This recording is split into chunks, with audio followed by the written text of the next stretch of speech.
Байнгын хорооны дарга байнгын хорооны шүү дээ. Төсвийн тогтвортой байдлын тухай хууль, төсвийн тухай хуулийн дагуу Монгол улсын 2020 оны төсвийн тухай, нийгмийн даатгалын сангийн 2020 оны төсвийн тухай, эрүүл мэндийн даатгалын сангийн 2020 оны төсвийн тухай хуулийн төслүүдийг боловсруулан 2019 оны 9-р сарын 26-ны өдөр улсын их хурлд өргөн мэдүүлсэн.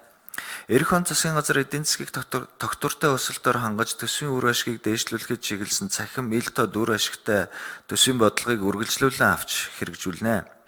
Эдийн засаг, бизнес, хөрөнгө оруулалтын орчинг дэмжих, гадаад худалдааны эргэлтийг нэмэгдүүлэх, татварын тэгш, шударга, ил тод байдлыг хангахад чиглэсэн төсвийн орлогын бодлогын арга хэмжээг 2020 онд авч хэрэгжүүлэхээр төсвийн төсөл тусгаад байна. Түүнчлэн нийгмийн суурь үйлчилгээний чанар хүртээмж иргэдийн бодит орлогыг нэмэгдүүлэх зорилт нь эх оны төсвийн онцлог байх бөгөөд хүрээлэн буй орчны бохирдолд ороотлыг бууруулж иргэдийн эрүүл орчинд амьдрах нөхцөлийг бүрдүүлэх зэрэг нь засгийн газрын хэрэгжүүлэх бодлогын чухал хэсэг байх болно. Дээрх бодлогын арга хэмжээний үр дүнд Монгол улсын 2020 оны төсвийн төсөлд нэгдсэн төсвийн тэнцвэржүүлсэн орлогыг 11.8 их найт төгрөг, нийт зарлагыг 13.980 их төгрөг, 9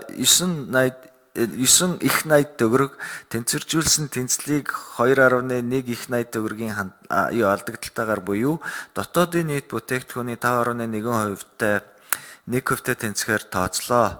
Монгол Улсын засгийн газрын өргөн мэдүүлсэн Монгол Улсын 2020 оны төсвийн тухай хуулийн төсөл, нийгмийн даатгалын сангийн 2020 оны хуулийн төсөл, эрүүл мэндийн даатгалын сангийн 2020 оны хуулийн төслүүдийг 2 дахь хэлэлцүүлгийг хийж өгөхийг хүсье. Анхаарал тавьсанд баярлалаа.